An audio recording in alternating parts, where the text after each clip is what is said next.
Last time on What If Sonic, Eggman and Miles' plan had gotten out of hand, and our cast was forced to team up against perfect chaos. With Super Sonic defeating the Beast and sending Miles' world upside down, this left the Fox in a moral dilemma. Miles would drown himself in his work, till Eggman assigned him to his new pyramid base, culminating in the Doctor bringing up a new plan involving his grandfather. It was a shocking subject to hear, Miles thought to himself. Eggman bringing up his family?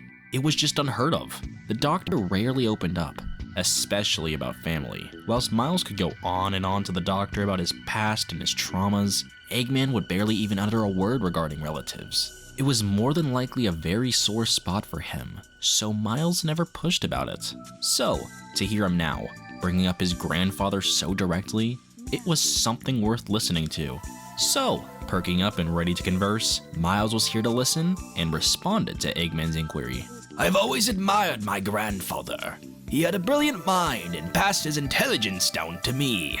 He died when I was very young, but I always wished to learn more. I was looking through some old family items when I found something rather interesting.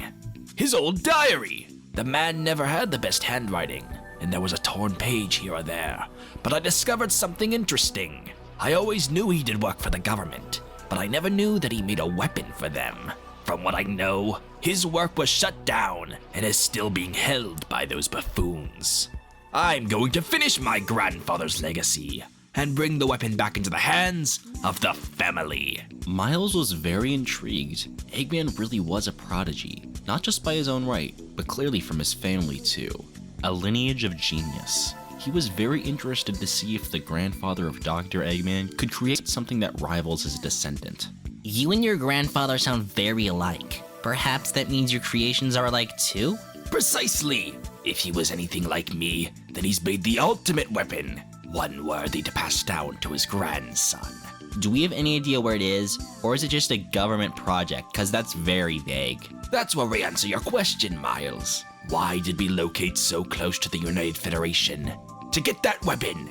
All my evidence leads to the location being just across the ocean south. Prison Island. Prison Island? Not to question you, Doctor, but are you mad? Gunn would be foolish to hold a secret weapon in the same location they hold the world's most dangerous and violent people, even if it is supposedly the world's most maximum security prison in the world. Ah, but you see, boy, it makes perfect sense. The prison only takes up about 1/10 of the island. There's plenty of room for secret government labs.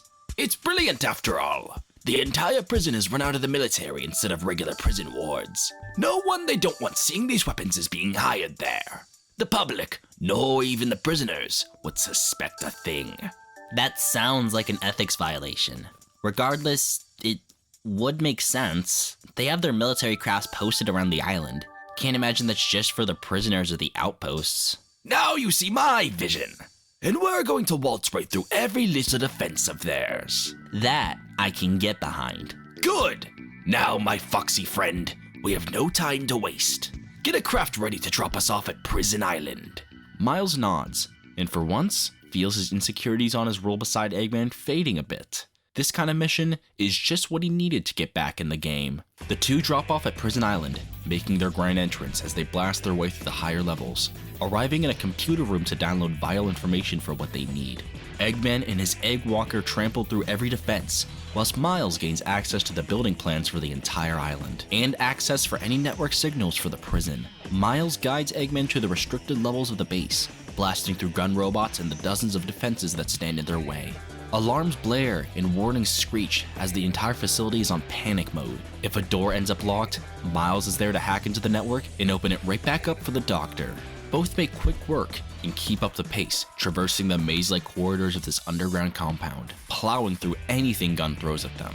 The world's most powerful faction is no match for Eggman or Miles. Soon enough, they arrive in the lowest and most restricted area, surrounded by dozens of gun robots. Eggman lets out barrage after barrage of bullets onto these machines. All bark, no bite.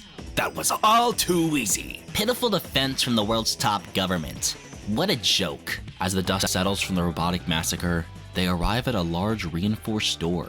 Miles makes short work in hacking into the thing, as the two walk into the room housing the relic from 50 years ago. This room hasn't been opened in a long time, as dust and cobwebs house it. Within the center is a large computer terminal and an opening in the floor. There it is! Just behind that terminal is my grandfather's legacy. It's smaller than I expected. Size means nothing. Even the smallest weapon can be the most lethal. Miles attempts to hack the computer, only for firewalls to pop up, restricting any access. They really don't want anyone unlocking this thing. This operating system could take hours to crack. Step aside, Miles. The diary gave me all the answers I'll ever need. Eggman enters in some user data as he puts in the password, spelling out Maria. Miles looks puzzled, as even that didn't seem to unlock the machine. But before the fox can say anything, Eggman raises his finger, already having the next answer. Don't be so impatient, my lackey. We simply need to insert a Chaos Emerald into the console. Luckily, I always come prepared. The doctor reveals the gray emerald, inserting it into the console slot. As the screens light up, from the floor opening, a pod rises up, unlocking the hatch door from the top, releasing mist and steam that covers the entire room for a second. The anticipation is unbearable, as when the steam clears, a figure stands on top of the pod, one that bears a striking resemblance to Sonic? What? Sonic? Trying to spoil my plans again?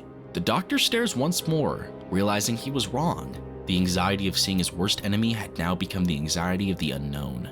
Wait, no, you're not Sonic. It can't be. The doctor was right. It took Miles a second, but as he looked closer, the figure above really wasn't Sonic. His aura was completely different. No cheeky grin, no wide open stance. This creature stood above them, crossing his arms, staring coldly with his jet black fur.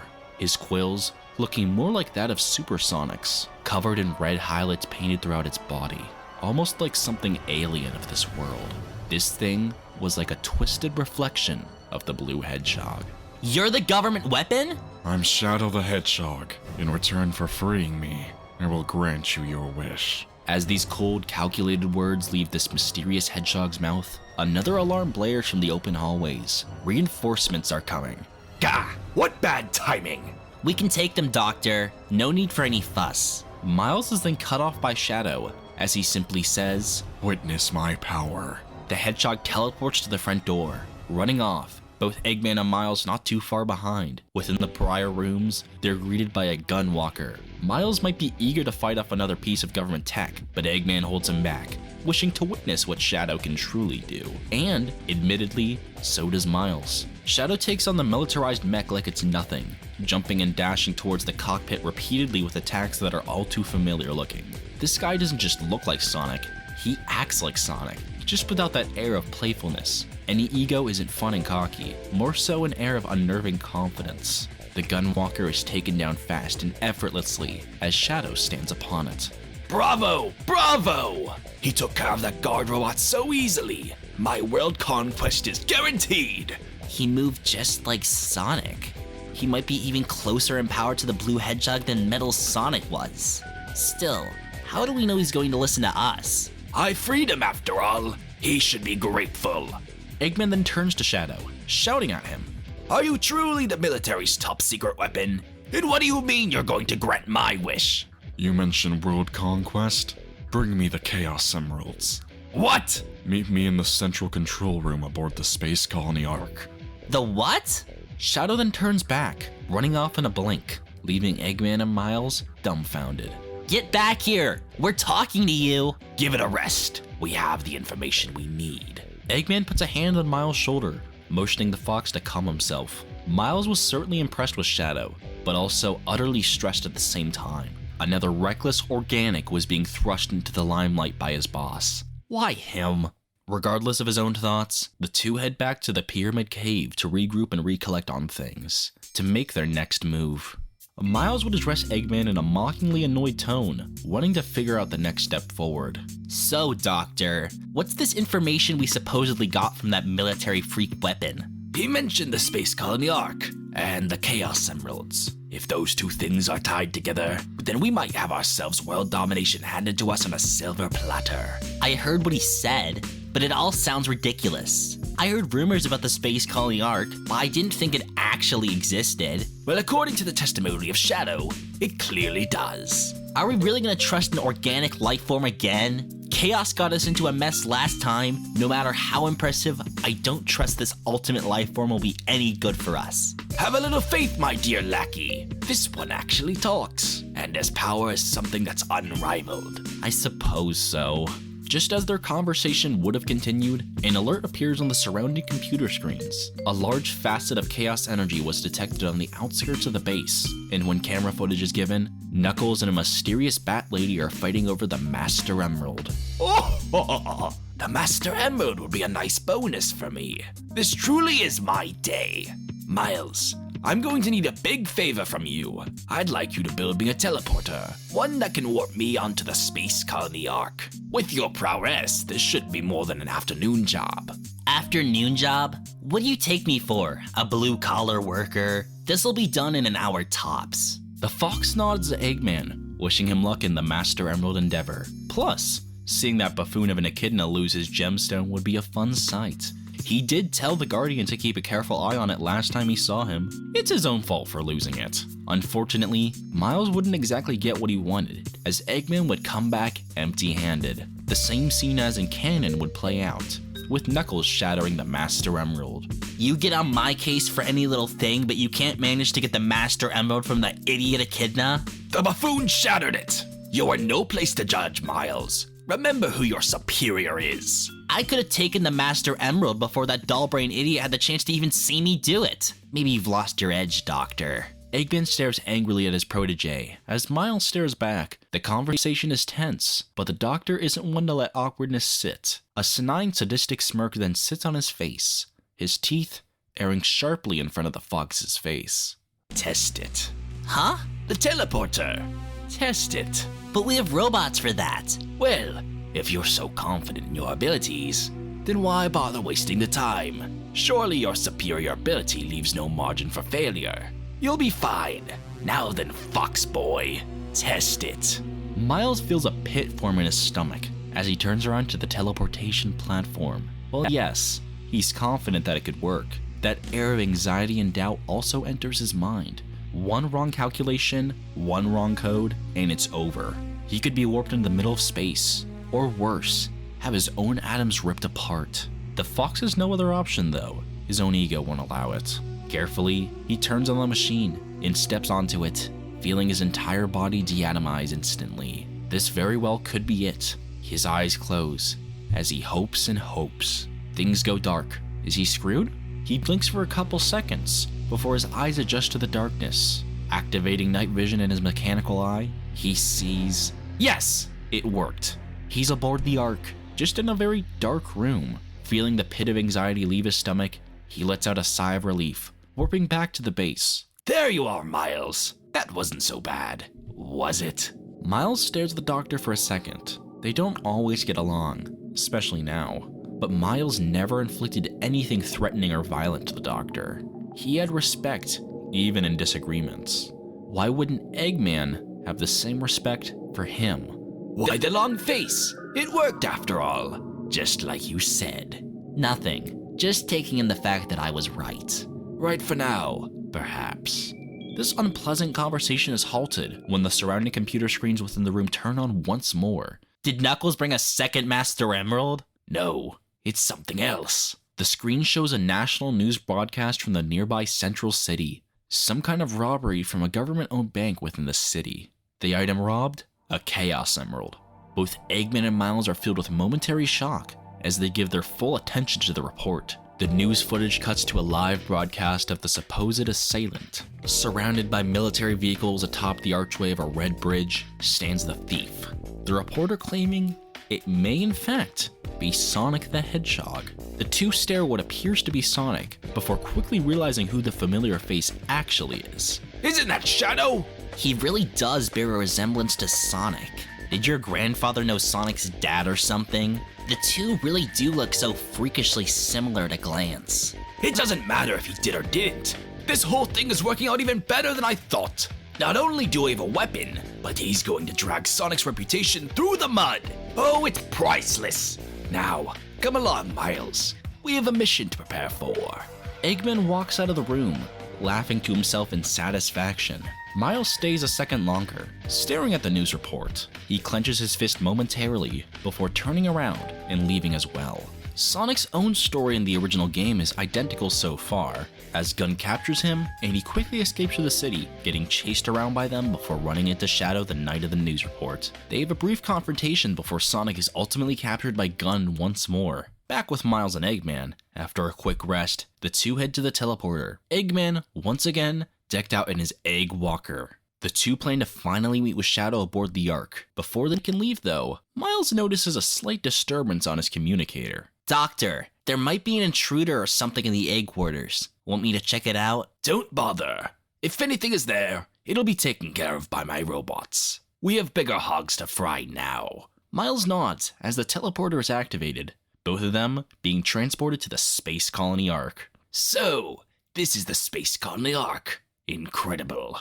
We'll have to get to the central control room that Shadow mentioned before he left. Miles peers through the dark room once again, now with his night vision ready to go, and sees an elevator at the end of the chamber. There's an elevator over there, Doctor. Let's get some light around us before we traverse anywhere. The two step upon the platform as it rises up into a much more well-lit room. According to my sensors, there's a faint signal of chaos energy within a 5-mile radius. There's no doubt that's where the central control room is. Onward, Miles. The two traverse the cold and dead colony. Flickering lights, cobwebs and dust surrounding them all, even a couple stains of blood. This place was truly lost. A few operational gun robots remain sprinkled throughout, the bunches of them attacking the evil pair. Just like on Prison Island, they were no match for Eggman or Miles. As they head deeper and deeper into this abandoned space station, they reach a large storage room with 2 floors. An opening is at the end of the northeast sector, where a broken elevator sits.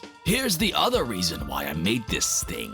Eggman takes his Egg Walker to the 2nd floor and jumps from an opening towards the exit area, hovering through the gap with his Egg Walker and landing on the other end. You know, Miles, it's truly an honor for you to bear witness to my mechanical secrets and still live. Hold on for just a second, and I'll find you a way up.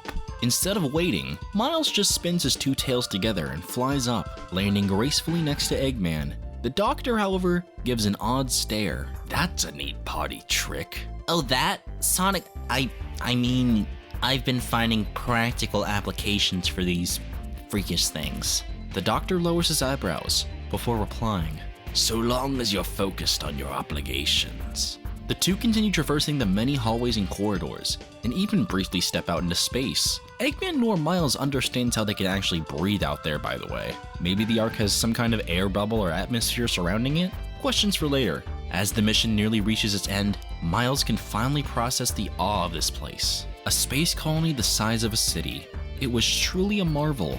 This place is absolutely incredible. I mean, the manpower and engineering behind this place must have been unreal, especially for it to be done 50 years ago. Your grandfather really was a prodigy. Huh. Eggman is caught off guard slightly about this comment, and opens up a bit once more about his family. Only a bit though. Yes, he truly was a marvel. He's the only man I ever saw something close to my own ability.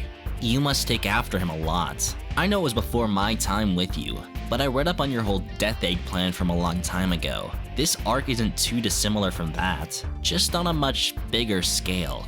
You always were one to do your research.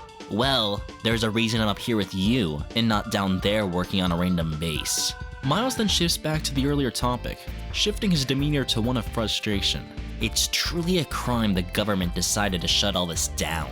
But what can you expect from organics? Especially when it's something they don't understand. Their conversation is halted, as both hear strange noises in the room up ahead. As the doors slide open, they see dozens of strange watery creatures. The group of them spots the duo and start lunging their watery arms at them, whilst others fire lasers from their eyes upon them. Eggman jumps back and starts firing his blasters, whilst Miles looks closely at these enemies. These things look just like chaos. Your grandfather really did make copies of everything. They pale in power to anything I've made. Eggman fires his arsenal upon the remainder as Miles helps clear the room. The robotic duplicates lay broken on the ground, as Miles gets a closer look. This is what I'm talking about. The power of chaos without any of the problems of organic life. You can play around with those on your own time. Our objective is finding the control room. The pair walk through the door on the other end of the room, entering a large chamber housing an extraordinary computer system at the end. As the two walk in looking around in awe, a dark figure jumps down, revealing himself. Shadow stares at the two of them, smirking slightly. I've been waiting for both of you. Let me show you the legacy of Professor Gerald, the greatest mind in the history of science. The Ark was the first space colony created by mankind, but I'm sure not even you two are aware of the weapons of mass destruction that were made within the top secret research facilities here. This is one of them, a weapon that can pierce the stars, the Eclipse Cannon. Both Miles and Eggman stand in utter defiance of their situation. Not only do they have someone on their side with power that rivals Sonic, but now they have access to a weapon that rivals the gods itself. Everything they've ever done was insignificant to this, even the power of perfect chaos. And that's where we'll be leaving things for right now. What will happen now that Sonic Adventure 2 has been set in full motion? Will the rising tensions between Eggman and Miles cause issues for the pair? And what does Shadow have in store for both of them? Find out next time on What If Sonic. Make sure to like and subscribe for more if you want to. And as always, thanks for watching.